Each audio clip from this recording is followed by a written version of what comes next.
Hey humans, how's it going? Susan Ruth here, and this is Hey Human Podcast. Thank you for listening. This is episode number 27, and I had the immense pleasure to have a conversation with Corporal Tyler Southern, and he is a Marine, and he has seen two tours, one in Iraq and one in Afghanistan. And when he was in Afghanistan, he stepped on an IED, an improvised explosive device, and the blast left him a triple amputee.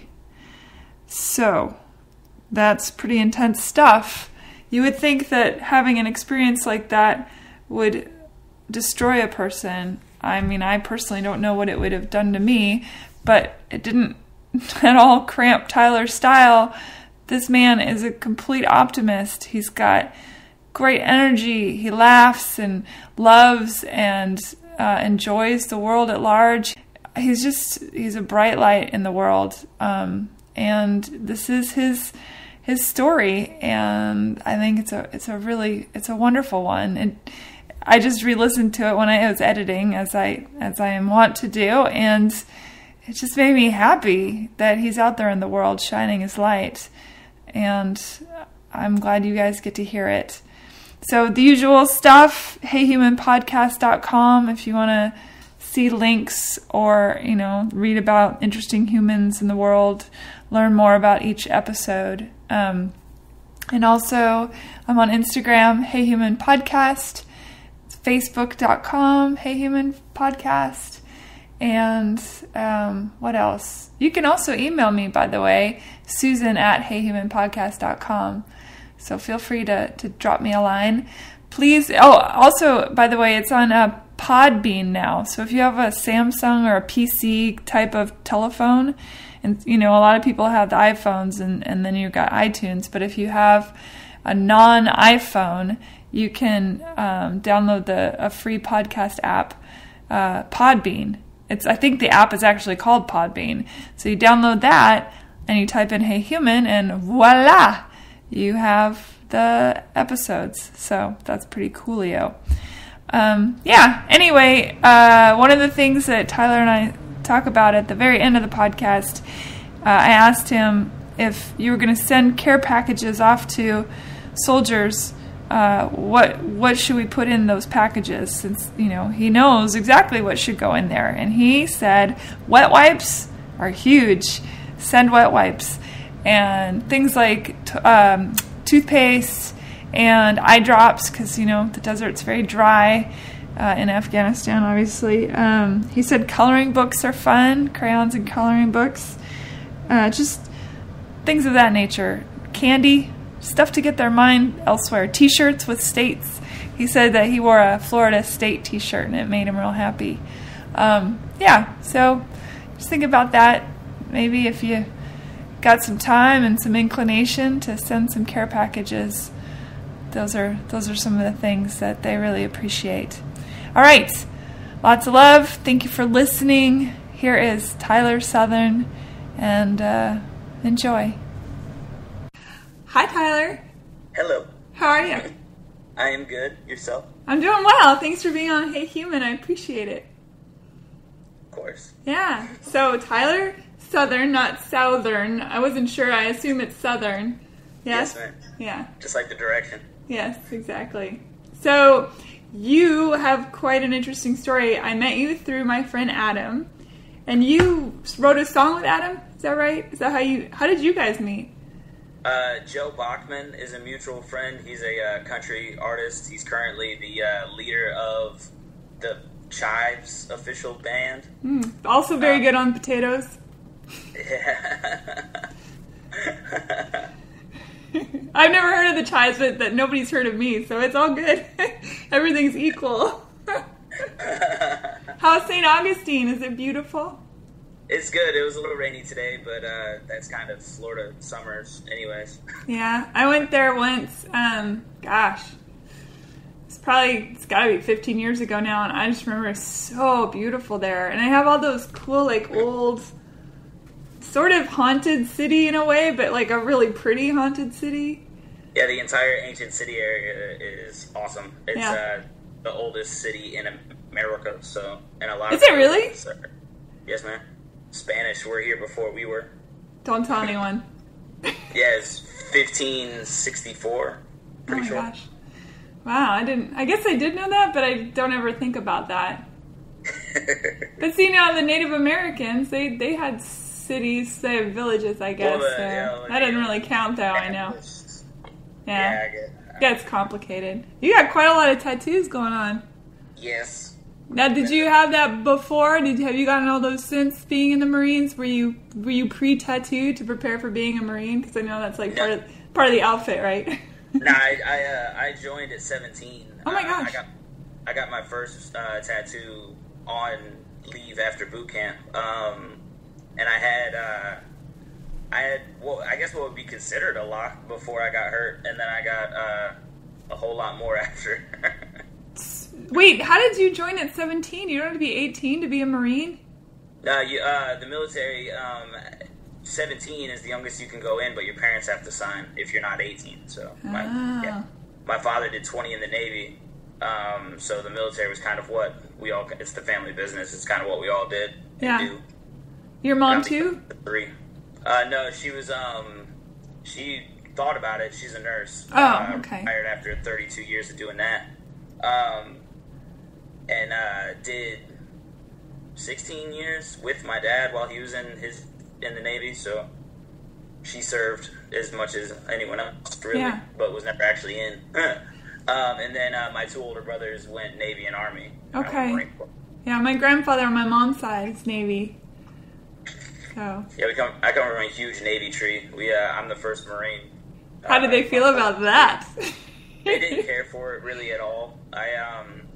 I'm the runt by a lot in my family, and no one really thought I'd do well. Actually, hold on 1 second. I got a picture right here. Okay. Are those all CDs? Holy cow. These are all movies. Oh my gosh. You have a lot of movies. Yes. I'm 1,000 or so. Oh my, look at that. Holy moly. Nice bookshelves too. Yeah. They're made specifically for my movies. Do you have what's your favorite movie? That's a dumb question.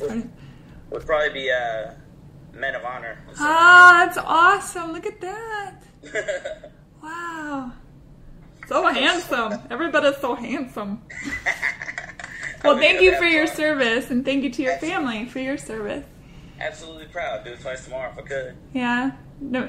So I find it interesting. I read a couple articles about you so that I was prepared to talk to you, so I didn't sound like a total idiot or anything. And you had said that so just to fill everybody in, to give away the big giveaway, you stepped on an IED in 2010, and you lost both legs, an arm, and you've had a ton of reconstruction surgery on that's your left, right? Your left arm, yeah.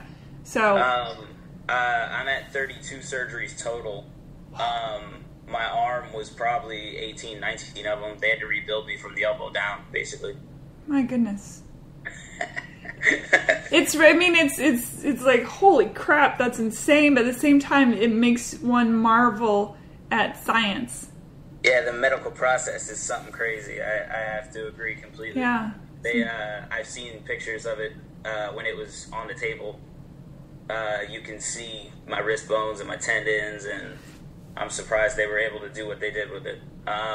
They had to take part of my back muscle and put it in my arm and tie in all the blood vessels. On the left arm?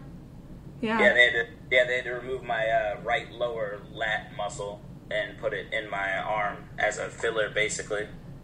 Because there wasn't. You do look like Popeye. I saw that you said that you had like a Popeye arm. That's awesome. Yeah, it's a very strange. Oh, that's so crazy cool. Yeah, that's where the muscle is now. Wow. As opposed to back here. That's pretty fascinating. Do you find that like stuff with your back losing? That's a major muscle, right? That goes down your lat. Well, I still have the upper lat, so it stops about here now, as opposed to down there. Okay. No, it doesn't really hinder me, but at the same time, I was I was bedridden for a while, and then had to figure out how to do everything like this anyways. So it was all just kind of figuring it out. So I guess my upper lat is probably stronger than the average one, but I don't pull up a lot with my little arm. So I guess it's just, it kind of balances out. They took it off the side that wasn't there. There's a bug, sorry. There's a bug. So, wait, were you right-handed before? I was. And so you had to learn how to be lefty. Well, yeah, and I get asked that all the time, actually. Again, my hand and wrist were destroyed for the first year. My wrist wasn't, I don't have wrist bones anymore. I just have a forearm and a hand. And my hand is bolted to my forearm. Oh. But it wasn't that way for the entire first year. On the anniversary of the accident, I had surgery to fuse my hand to my forearm. So it was just kind of floppy and in a splint. And the fingers didn't work properly, and I had to re-strengthen everything. And so by the time I actually was doing things with my left hand, it wasn't so much relearning with my left, it was more figuring out how the heck to do it, period. Yeah. Yeah. Yeah, because it doesn't work like a normal hand by any means, but, you know, it has saved my comfort throughout my life. I have a lot of things that I can do because of it. Yeah. Being quadruple would have been pretty awful. Yeah. But I have a feeling you would have adjusted to that as well. Yeah, I can't speak intelligently on it, and I know a few guys. I know the 5 that have survived the 2 wars, and they're all getting along swimmingly. So I probably would have been like them and figured it out.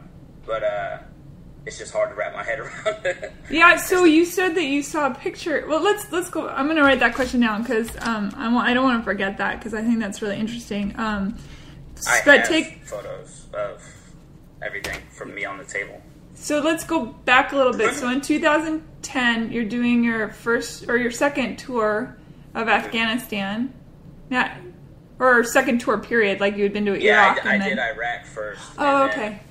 And then Afghanistan is where I got injured. Okay, and you and your platoon so you guys are all on foot. It's your job to like go through and check for insurgents and make sure. You want to do like a walkthrough of what happened or how it happened? Well, I mean, that's up to you. I don't know if that's stressful to talk about that, or you probably don't really remember once you've stepped in the doorway, but... I wasn't there. I don't remember the day of. I don't know what my last memory is. The days all kind of melt together out there anyways. Heck, it happened May 5th of 2010, and I don't exactly remember where I start or stop remembering. I know I didn't wake up till the 18th of May, though. They had me in a medically induced coma because the rifle went through my forehead and they didn't want flight and all that. They wanted my brain basically to heal up some before I was conscious so it didn't swell and cause brain damage. I was a mortarman by trade, small cannons basically. In both Iraq and Afghanistan, I had to operate as a 0311, which is a basic rifleman. And I would say don't let the basic fool you. Riflemen are the hardest dudes that's ever walked the face of the earth. That's kicking in doors and doing all the face-to-face stuff. All the insane adrenaline, crazy... Yeah, so we were, they had canceled all vehicle patrols altogether anyways, but we wouldn't have been in vehicles at any rate because we were going in a compound. But we had accurate intelligence that there were up to 7 Taliban held up in the compound that we went to, and it was 8 kilometers from our patrol base. We were going to do that, take it over, get the bad guys out basically, and then go back. And I was second team leader. First team went around the front. I went around the back. That we couldn't see at the time with my team, and then third team stayed there basically to watch both of our 6s. And then we came around the corner. We all missed the first IED that was buried on the front corner there. And then turkey peeking the doorway, which is basically just jumping out. So if someone's waiting for you, you surprise them rather than, slowly come around the corner and get shot. Yeah. But while turkey peeking in the doorway, I stepped on 10 pounds of homemade explosives. I was buried 6 inches in the doorway, bounced me off the wall. And then they set up the security cordon. The corpsman was with us, so he came in and had people help, hold my IV bag and help tighten up these tourniquets and things like that. And then the rest of the guys held a security cordon to make sure no one was going to ambush us while they were working on me. And upon EOD checking out the area, they found 2 more. So there were 4 IEDs buried all along the side that I took my team down.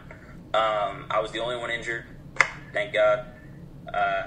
Absolute victory. No one else even got a scratch. And then from there, they said I stopped breathing a few times on the ground. Got me on the helicopter. My squad leader called in the 9 line. That is the information he has to call in to the helicopter, so it shows up with all the appropriate equipment. Right. Yeah, they don't want to bring, different blood or, They're like, we didn't ask for an ironing board. What is this? Yeah, they can't come. They have to come with all the right stuff. So you have to give them. It's technically 11 lines of information that you have to give before the bird can get there. And a helicopter that was on its way to pick up a guy who tore ligaments in his ankle, like by rolling his ankle, got rerouted to me. So I wasn't on the ground for very, very long. I just picture they know someone has stepped on one of those things, and for all the knowledge, there's more, and so they're rushing to try and get to you without, they have no idea where the others are, all the other bombs, and or I guess, are they technically bombs? Explosive devices are bombs. Yeah, right? Yeah, they're bombs. They're just, a lot of people think it's a landmine or whatever, but in our case, they were yellow jugs filled with aluminum nitrate. Yeah. That's some pretty heavy-duty stuff. Oh, yes. Yes. I've been told that 15 pounds can take out a house, and I stepped on 10. I was told there shouldn't have been pieces for me to find. So the fact that they found a pretty hefty piece is pretty awesome. Hey, Damon? Let's hear it for the runts. Yeah.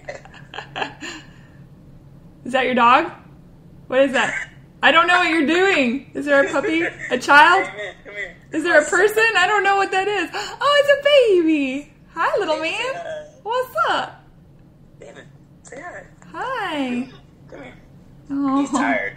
Well, that happens. It's hard to be a kid. Hi, sweetie. Hi. How old are you? You look about 2 or 3, maybe? 2.5. Oh, yeah. I'm a good guesser on the internet. I'm pretty awful at kids' ages past 2.5. Because I have something to go off of now. Yeah, now you have a marker. I'm always like, it was like a 6-year-old, and my wife's like, they were like 4. The women always know. Always defer to the women. Well, she nannied for years. Oh, okay. She's got a lot of experience with insurance. Yeah, absolutely. Well, he's beautiful. He seems to just hang out. He just wants some huggins and lovins before bed. Yeah, he's going to be passing out here within the next hour or 2. Me too. You and I got that in common.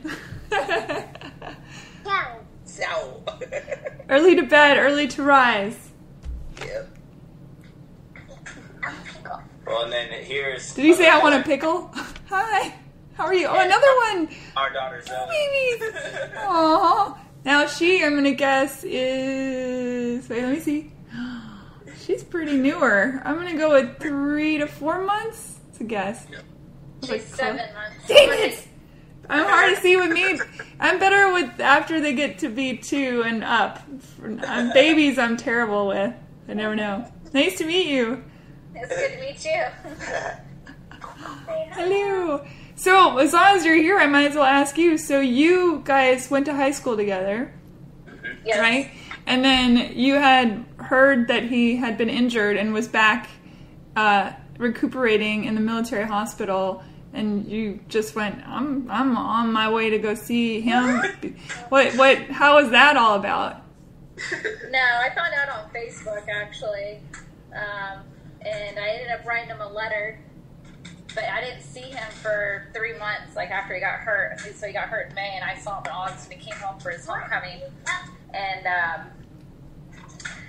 I just hung out with him the whole week that he was home. And at the end of the week, his mother asked if I would be interested in moving out to be his caregiver.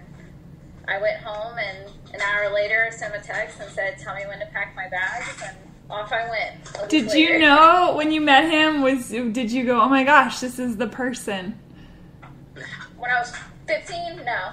No, not when you were in high school. I mean, when you saw him again for that after the 4 months. I did. You knew? I don't know what I thought at the time. All I knew at the time is that I wanted to be there for him any way I could. Yeah. Well, that's awesome. It's so interesting the way love stories work out too. I mean, from something, pretty insane to having y'all reconnect and then be together. Nobody knows God's plan, and it seems like insurmountable odds sometimes to get to where we're going. Don't you think?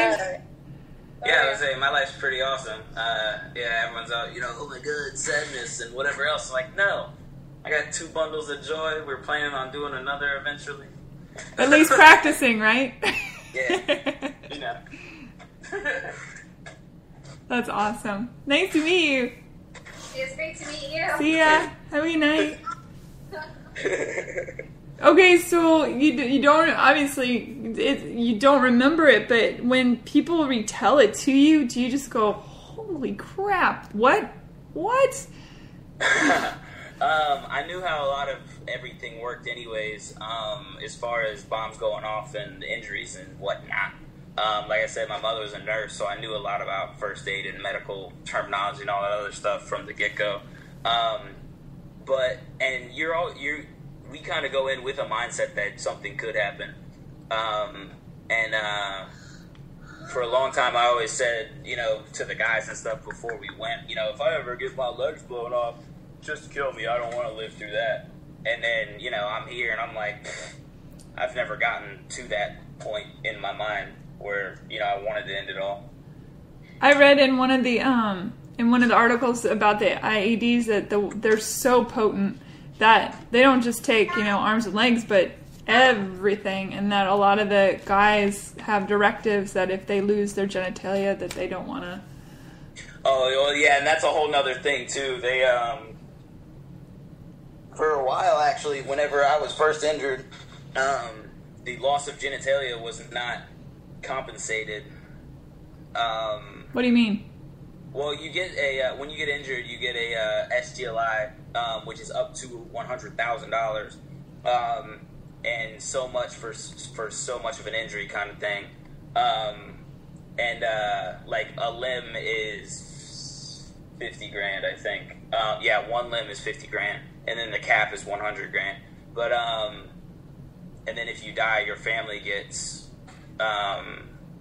they get money if you die to help with expenses and things. But genitalia wasn't considered a limb or anything like that. Like if you were in an accident and it got blown off, like if your genitalia got blown off, you wouldn't have gotten anything. Wow. Yeah, a Purple Heart, and then sorry about your junk. But since I've been injured, that got fixed. They talked to Congress and whoever else and got it approved. So now it's considered a limb. Every guy I've ever dated would have considered it a limb. Overconfidence. That's good. So when you see pictures, like you were talking, are you making a potion? What are you doing over there? Peppering food. Sorry. Oh, okay. Oh, it's a dinner? I'm so sorry. It's dinner time. No. It's she did a photo shoot with Zoe and brought food back. Oh, nice. So. Awesome. Yummy. Hey, potatoes are my favorite. They're so good. I'm a big fan. Yeah, doing some barbecue. So when you look at the pictures, and do you disassociate, or are you able to go, oh, wow, that's me right there, or is it? Well, a lot of people, again, that's another question I get.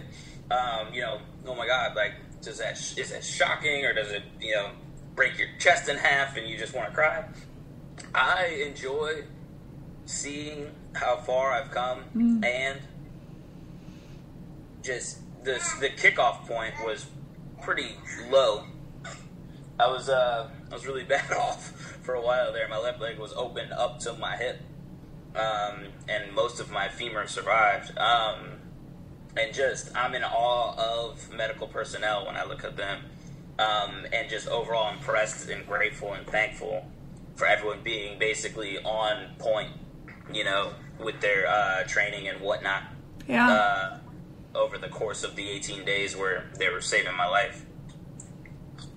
Do you ever? Yeah, I read somewhere else too that you said you would do it all over again. Was there ever a point along the way where you thought, "Screw this! What the hell did I just get myself into?" Absolutely not. I'd do it all twice tomorrow. I would absolutely do it again. Knowing everything that happened. I'm sorry. Knowing everything that happened and everything that could have happened, I would never hesitate to do it again if there was somehow an opportunity to do it. Why do you think that is? What makes that different about you than other people? Because I'm sure other people in your scenario would say, "Oh, hell no." I don't know, just I was intensely in love with my job. I liked what I did. I was great at it. I took pride in it. Best, but I was in the upper echelon, I guess. That was stripped from me, and that would have been something very hard to deal with. And but before any of that could have ever became something that was, a dark corner in my mind or any of that, Ashley came back into my life and we started our relationship. So I turned it into not so much my life was destroyed or dismantled, but more so this chapter's over. I don't get to do that anymore. So now I want to, put everything I got into this, so I try to be the best husband I can be. I try to be the best father I can be. And, because a lot of people work very hard to basically ensure that both of them could exist. So I feel like something somewhere needed them here. So does your older child ever ask you questions? I missed his name when he came in. Damon and Zoe. Does he ever say, "Hey, Dad, how come you look different than everybody else?" Or is it just so part of his... He's not really talking yet. He doesn't have sentences yet. He's got phrases. Really. Sure. But that is something I'm trying to prepare for. I have a couple nephews who are dealing, and kids throughout my life. That why is he different? Why does he look like that? Why is he shaped so strangely? And a lot of kids that I encounter throughout the day, I tell them they fell off due to lack of vegetables. But I don't know how I'll react when Damon wants to know everything. I figure me and Ash will address that whenever it comes up, but I doubt I'll open up with absolutely everything. But eventually I want all of my children to know all of everything, Yeah. When they're old enough to wrap their heads around it. When they're ready. And they will know the name of my corpsman and the name of the doctor that saved my arm and my life. The corpsman is the one that ran to your aid and started tourniqueting you and giving you the blood thickener and... Yeah, we every Marine Corps infantry patrol goes out with a Navy corpsman attached to them. So there's always a medical person, and we were all trained with first aid stuff. So we all had the basis, and then he was. He deserves medals for the great things he did. Not even just with me. But, and you were his first trauma, right? Could you? Talk about baptism by fire. Sheesh. Yeah, I was just. Yeah, one of their training things they do as corpsmen is the instructors. They stab a pig a few times, and their job as corpsmen is to keep it alive for 24 hours. And he kept the pig alive for 24 hours, but other than that, I was his first combat. You were his second pig. Good timing as you just eat a piece of barbecue. Turkey. Oh, it's turkey. Yeah. Oh, your voice just cut out. Said it again.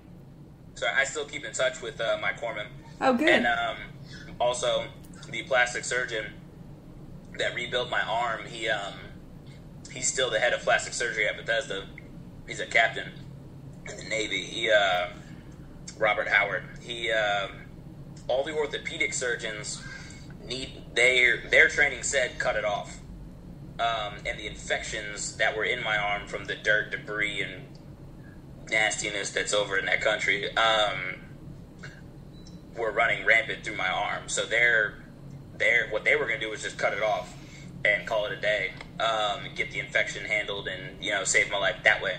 My mother would not sign the release form to actually amputate my arm, and all the orthopedic surgeons basically washed their hands of me and were done. Like, all right, we'll let the infection kill him. And then head of plastic surgery, Robert Howard, came in the room and said, all right, I got it, and ended up rebuilding me from the elbow down. So, yeah, I was reading about the procedure. He said he basically kept washing the wounds to the point where all that was left was a bone, and then took the back muscle and started doing it that. I mean, reading the whole thing, reading what had happened and all the surgery, and I have a pretty strong stomach, and I'm fascinated by that kind of thing, but I was just looking at it going, holy crap, man, it's just insane. And I imagine they were pumping you full of happy morphine, but my gosh, that's pretty. And you're conscious, right? I mean, not conscious when they're scrubbing it out, probably, but your awareness before you go into that procedure. You're like, oh, today they're gonna bring what's left of my arm down to the bone. I don't know if people can really wrap their heads around that. Could you, before this happened, could you have wrapped your head around it? I still really couldn't at the time. The benefit, I guess, of getting hit while in the military gave me everything they could think of. I was on pain pills, antipsychotics, antibiotics, nerve pain pills, just everything. And like I said, I don't remember it. I don't remember the incident at all. And then I was in a medically induced coma for 18 days. So for the first, I want to say week, but it might have just been 2 days. I was kind of hallucinating. When I went to sleep, my dreams were about Afghanistan, so I thought that was my day-to-day. And then when I was awake, I was in a hospital, and then, beeping and people talking to me. I thought those were dreams and nightmares. So It took me a while to actually differentiate what was reality and what was dreams. Have you seen the movie Jacob's Ladder? No, I've heard the song. That movie, that reminds me of the storyline of that movie. That's so surreal. Did you have any issues with that trying to not take pain pills? Do you still have to? Do you have like the phantom pain that one gets? I get a lot of phantom pain. 30 milligrams of methadone a day, which is the more physically addictive than heroin thing that they usually use to help people get off heroin. And a myriad of other drugs. But the second they gave me the green light, I weaned myself off of all that and went through the physical withdrawals and all that, and haven't taken hard drugs since. I take Advil as needed. Yeah.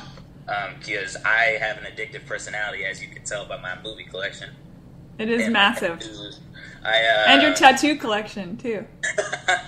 I have a problem stopping a lot of things. So I didn't want drugs to be something I depended on. Sure. By any means.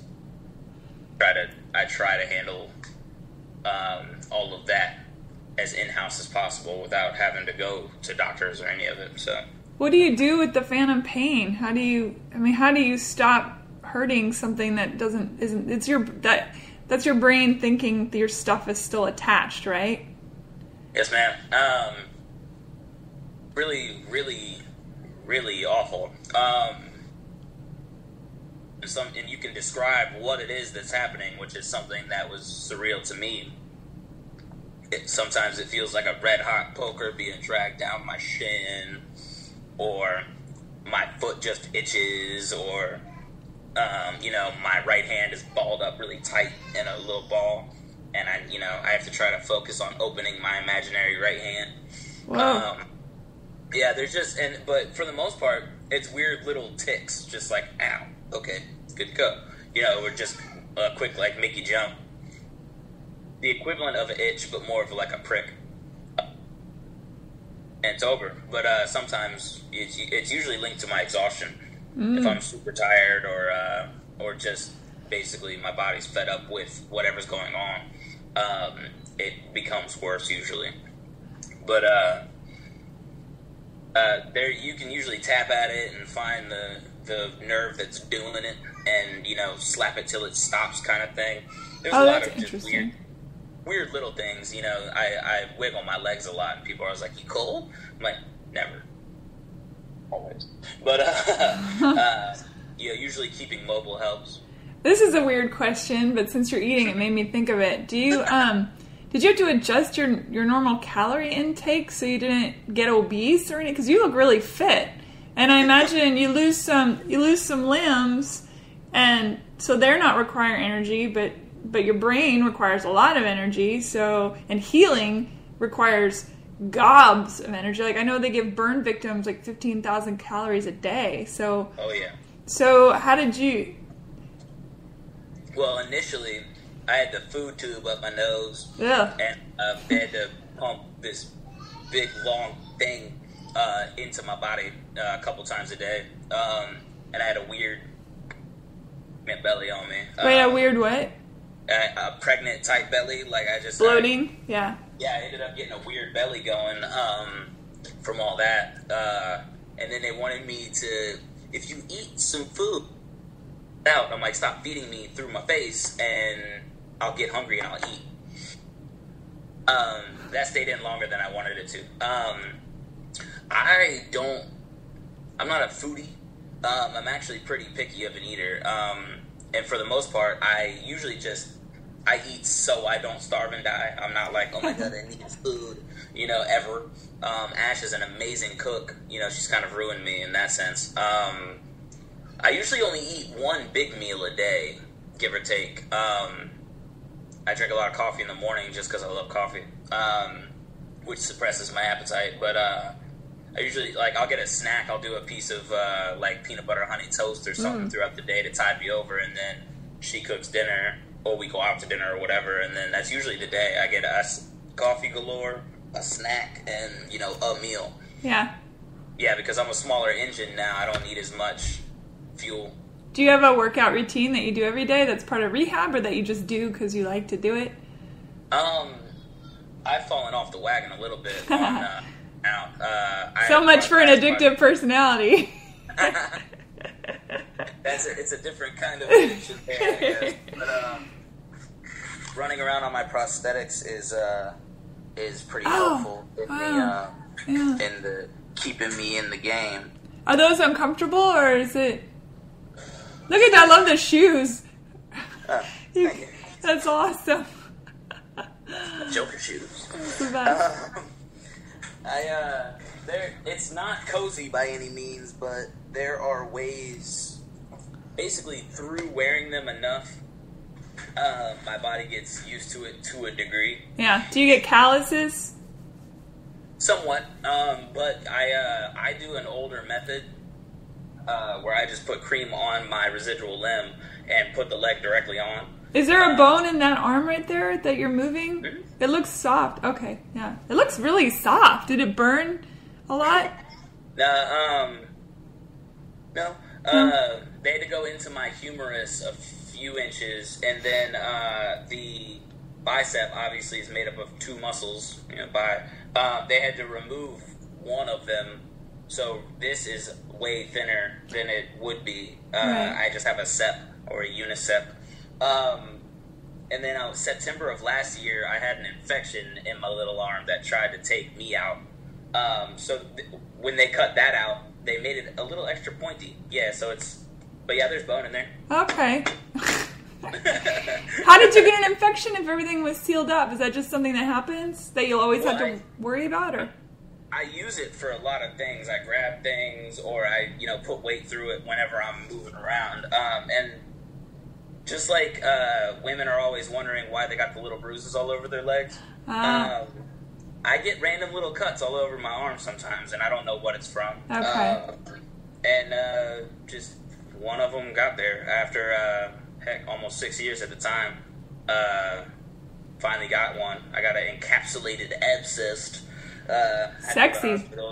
It was ridiculous. Yeah, and it swelled up like whoa, a softball. It was amazing. Got that cut out, and then 6 weeks of vancomycin antibiotics. Yeah. Well, the bugs are getting stronger, unfortunately.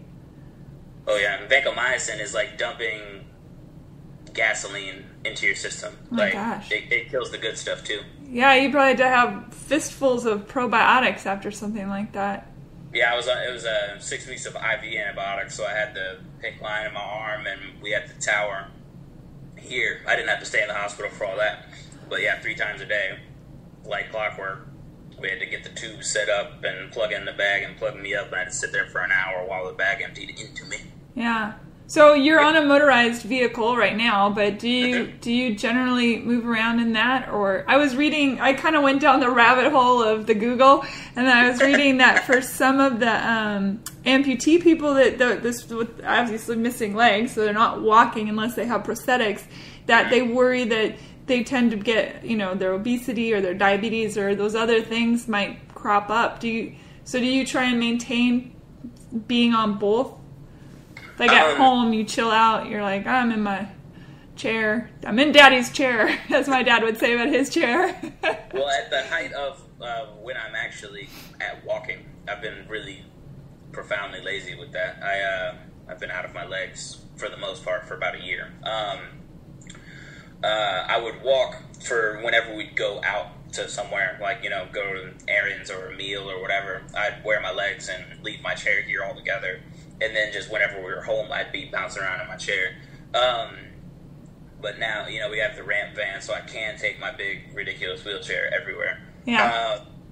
And it's just super easy to get lazy. But I get down on the floor with Damon and Zoe and do my best to be playful and bouncing around.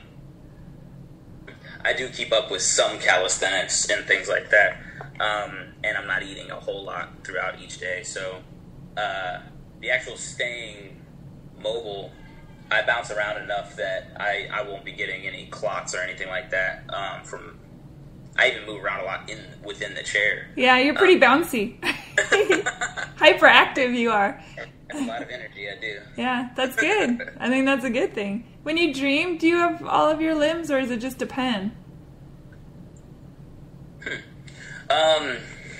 Both. And mixtures. Some dreams I'll have my arms, but not my legs, or I won't have limbs, but I can still walk somehow, or things like that. And, and a lot of times I'm whole, limbful in my dreams. But a lot of times I'm not. I mean, after 6 years, my brain's kind of got with it that they don't exist, except for the whole nerve pain thing. Yeah. That's so, to me, I find that incredibly fascinating, and it's got to be absolute just hell. Especially, I think about when my foot itches and I have a shoe on it, I go insane. I can't imagine if my foot was itching and it wasn't actually even there. That would be so maddening. There was a couple times early on that I can distinctly remember where the back of my calf itched, and we kept trying to find the nerve. And I was like, look, just itch the area where it would be. And, she just itched the air above my leg, and we were trying tricks, and just, for about 8 hours one day, my calf wouldn't stop itching. Oh, God, that'd be so maddening. Oh, my Lord. Okay, so I wrote something down here that you had said is the Southern family philosophy. What is that? I must have said it at some point. That's not a coined phrase by any means. My family doesn't call it anything like that.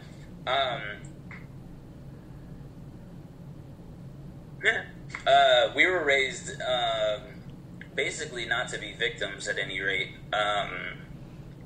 So something like this, I don't sit in a corner and whine about it because, one, I like talking to other humans, and people don't want to talk to the little sad guy in the corner. I'm loquacious. But there is, go as hard as you can with what you got was always just kind of the bedrock of what at least my father embedded in all of us. And, I went hard with all the limbs and, did well in the Marine Corps. And now I go hard like this and, try to do every day to its max. Yeah. And, yeah, basically take what you got left and keep on pumping. There's no, don't take pit stops for too long, basically. So I'm curious, since you come from a military family and your father having been a lifetime in the Navy, and then you go off to war, you go off to serve your country. I'm curious, did he have any particular advice for you before you left? And then I'm also curious to know when you woke up, if he had any advice for you regarding your new state of being. Because I'm sure he's seen a lot, right, in his career. Well, no, he did 20 years total, and 9 of which were spent as a machinist mate, where the guy's keeping the engines running on the big ships. So he was, stuck in the bottom of the ship and loved it. He's a grease monkey at heart. And then he did 11 years as a recruiter. He happens to be where I get my loquaciousness from. He's got a degree in talking to folks. He'll talk the ear off a politician and a Jehovah's Witness. Amazing. And he's got friends in every town because he's a networking genius. He did not want me to go into the Marine Corps. He wanted me to go in the Navy because that was my plan. I wanted to go search and rescue and be like my oldest brother and do that. And then one day I was just like, I don't want to go down a road that 2 other family members have already paved for me.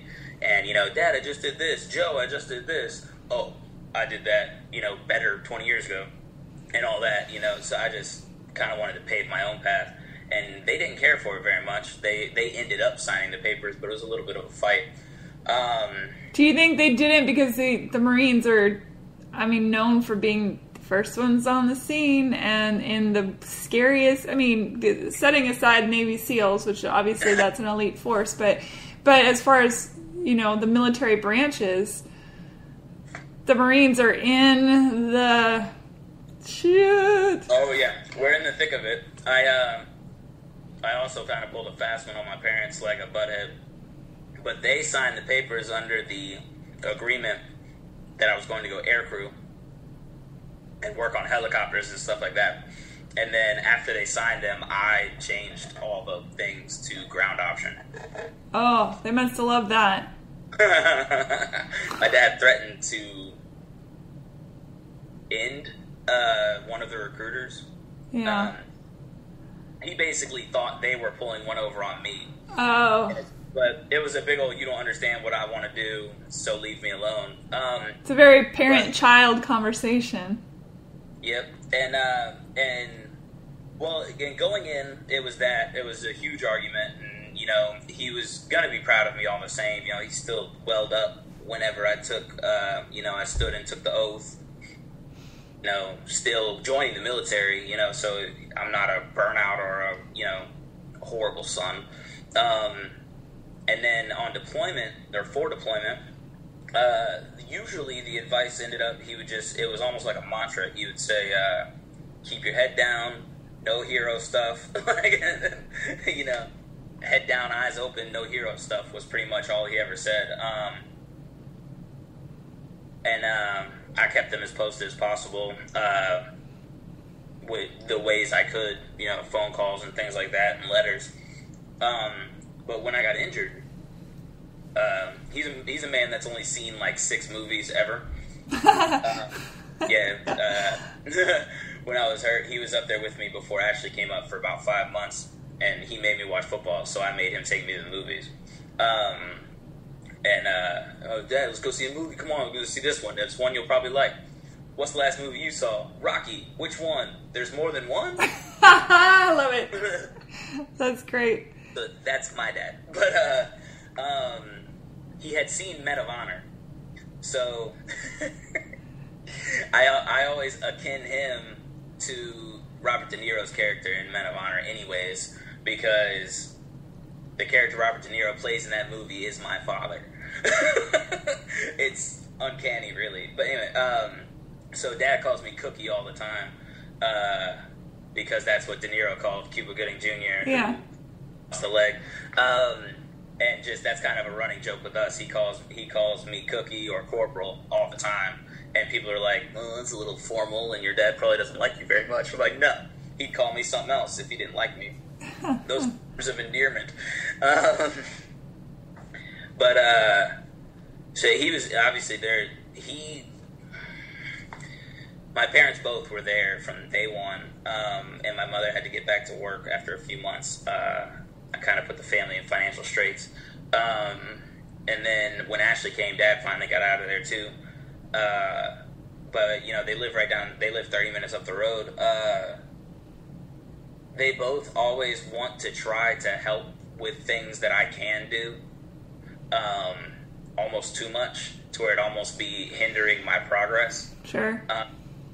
Which, again, loving parents. I was going to say, they're acting like parents. Yeah, absolutely loving parents. I'm their youngest, and absolute smallest. My brothers are oxen. And now you're even smaller. Yeah, it's funny, I weigh almost as much as I do now as I ever did. Really? But you're, like I said, you're pretty solid. I mean, you're a muscly dude. Thank you.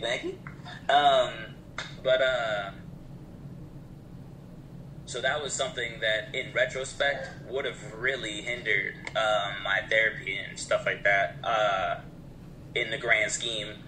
Because even when I go over to their house now, can I get you this? Can I get you that? Can I get you this? Can I get you that? And I'm like, I can get it. I promise. I got this. Ashley, if it was something that I could not do, she'd help me figure out, how are we going to go about it? How are we going to do it? Should I leave whatever it is like this so you can get it better or whatever? But once I could do something, she would basically never do it for me again, unless I was just frustrated, which is what I needed. She ended up being both the rock and the hard place. I think that's an exceptional woman you have. She is something else and then some. Yeah. I know it to be true. I'm never ungrateful. Did you grow up religious?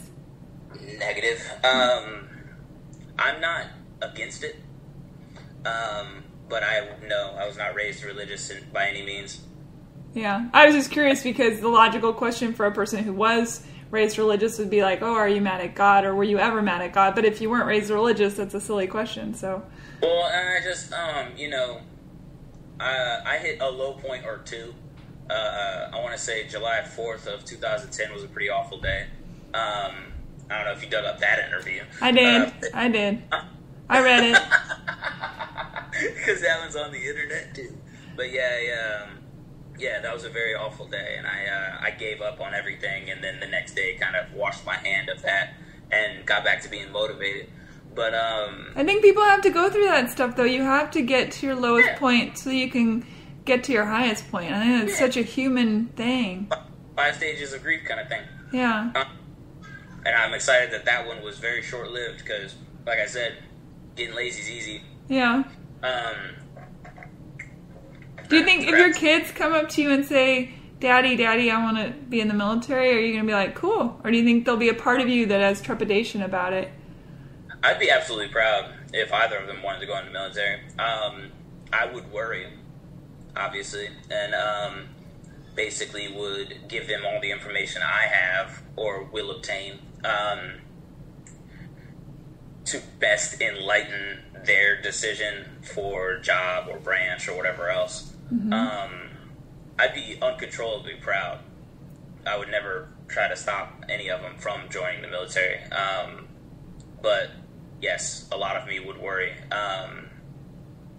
I'm so worried about tomorrow and everything else that I'm not even thinking 16 years down the road. You mean because of your kids? I think that's a natural parent thing. You worry about what tomorrow's going to be, and it's a weird... Yeah, just making sure I'm handling everything I can on the day-to-day. Yeah. So, Ash remembers when all the appointments are, and I remember to do the things I'm supposed to do. Do you still have to go to the doctor yourself very often at this point? Doctor? Do you have to go, like, for checkups and stuff? No. The VA, I have to go see the VA, like, once a year. Oh, that's not bad. Yeah, they look at my body mass index and all that good stuff, and are oddly insulting and things like that. What do you mean? They basically just make sure I'm not dying or killing myself. I see what you're saying. So they're insulting in that they don't give you enough faith that you're going to be okay. A little bit. Yeah. But, the main one that gets me is body mass index basically evaluates how fat or not fat someone is. And that goes off of your height and weight. If you're this tall, you're supposed to be, this weight or whatever. I'm 3'11". It's a good point. So I'm 3'11", and I'm 156 pounds. So by that particular test, I am like 48% body fat. Why don't they measure you based on what you were at your height? Yeah, so you got to look at me at 5'9". Yeah. 5'10", right in there. But the lady was ridiculous the last time I went in. I won't say her name for reasons. But saying, body mass index, says 48%. That can't be right. And she said, I mean, you need to lose some weight, but it's not that bad. And I was like, lady, I'm doing all right. You look good. She's crazy. She's crazy. I was so mad. I feel like she felt the mood change, and just I didn't really speak anymore after that. I was just like, well, tell me what you got to tell me so I can leave, so I don't hurt anybody, thus get locked in a psych ward. Did you have any PTSD after? I mean, I imagine, and does it still crop up here and there? If anything, yes, ma'am, I do. I'm diagnosed with it. But in the beginning, it wasn't so bad. But I think it was mainly because I was worried about so much other stuff that my brain didn't let it creep up, I guess. Mm-hmm. And a lot of things somehow have gotten a lot worse as the years gone on. Sorry, my nerve pain used to almost be non-existent. Excuse me. Yeah, they actually, at one point, they did blood tests and dietary tests and all kinds of stuff on me. And we're going to start figuring out if it was something I was doing to keep my nerve pain away. So they could tell other guys to do it too. And then, like 3 years out, I started having pretty bad nerve pain. Which is super weird. No one knows why that happened. There's a weird delay on it. And my PTSD was kind of the same way. When I was living in the hospital and doing my day-to-day therapies and appointment, I guess I didn't give it time to mess with me. But now it's off of moods, but, a loud, quick pop behind me that I wasn't ready for, or something falls, I'll jump, get the ticklies up my spine, and then I'm real uneasy or hyper-aware for the next, hour. And then sometimes I just can't be in crowded places. There's a bar I frequent in St. Augustine. Not frequent. I'm not an avid drinker. Yeah, that was probably poor choice of words. The bar, when I go to bars, right. I go to one in St. Augustine. I know all the people that work there because it's been years now. Should we give it a plug? What's the bar? Huh? Oh, Meehan's. It's an Irish pub. Meehan's? Okay. Yeah, love it to death.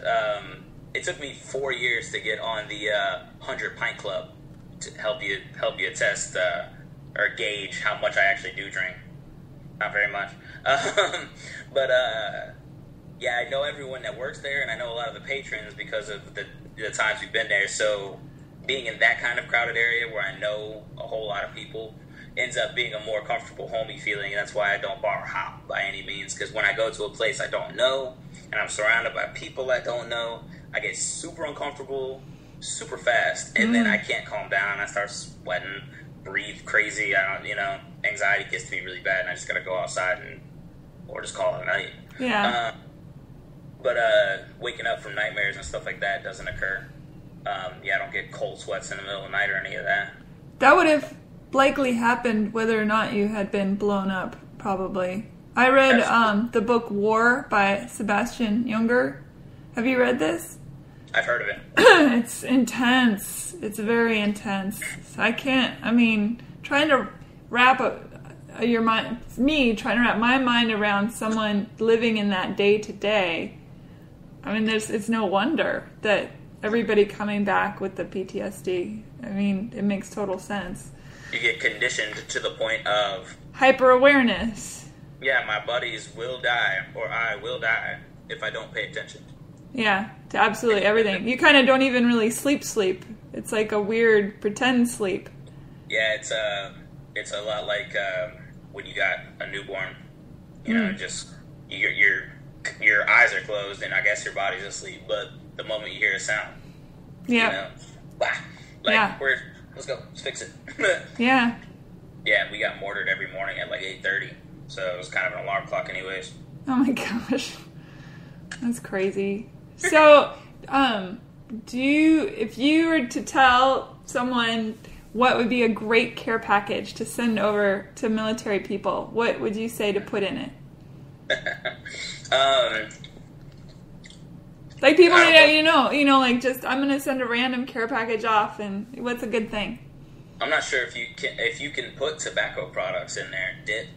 Everyone loves dip. Someone will use the dip if you can put it in there. But do they monitor what you guys get and take it out if it's unhealthy? Like you can only get carrot sticks or what? No, I'm not sure if you're allowed to mail tobacco products. Yeah, that's a good point. Yeah, because I know you can't send alcohol, and they would search that. Baby wipes, be a really good one. A lot of people always sent candy, and that was my jam, but a lot of people didn't care for the candy. The hygiene things, like little hygiene things would end up being the best thing. You'd think, because I don't think you're allowed to send pornographic materials or tobacco. Yeah. Send those toothbrushes that are shaped like naked ladies. Like the playing cards and the something to pass the time. Someone sent coloring books they were like superhero coloring books. That's fun. Yeah, we were all like little kids. We just hung out around a table and colored. That's amazing. And it just it's funny, the simplest little thing, but my main recommendation would probably be like the hygiene products. Toothpastes and baby wipes and Q-tips and eye drops probably, because it's so much dirt and dust and absolutely. Yeah, because baby wipe is the best thing that ever happened. Yeah, Afghanistan's like Burning Man in hell, right? Yeah, basically, and none of the outfits are cool. Yeah. So I won't take too much more of your dinner time, but no, you're fine. I'm nibbling. You're fine. So since you have children and since you have a boy and a girl, what do you think? And since you have served 2 wars, and are you still in the military? No. Okay. I retired in 2012. Medically. Okay.